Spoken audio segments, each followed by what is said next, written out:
Today in this video, we're going to take a look at the best digital microscope. For your decision to ensure you get the best value for your needs. Promotion: smart technology for smoother visuals and more responsive touch.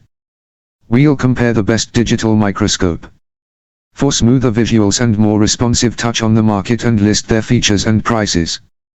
When selecting a digital microscope, consider your needs and budget to ensure you make the right choice. Digital microscopes are ideal for various applications, from educational purposes to professional research. Look for a microscope with adjustable magnification levels. A range of 40x to 1000x is suitable for most users, allowing detailed observations of both small and larger specimens. The clarity of images is crucial. Higher resolution, at least 1080p, ensures that you capture fine details. Some models offer even higher resolutions, which are beneficial for intricate work. Consider how you will use the microscope.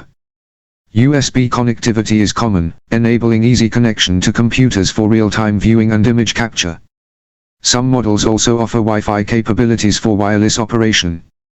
Check if the microscope comes with user-friendly software for image analysis and documentation. Good software can enhance your experience, allowing for measurements and annotations. If you need to move your microscope frequently, opt for a lightweight model. Some digital microscopes are compact and come with built-in batteries, making them ideal for fieldwork. Set a budget that fits your needs. While entry-level models are affordable, investing in a higher quality microscope can provide better durability and functionality. By evaluating magnification, resolution, connectivity, software, portability, and price, you can find the perfect digital microscope for your needs. Thanks for watching the video.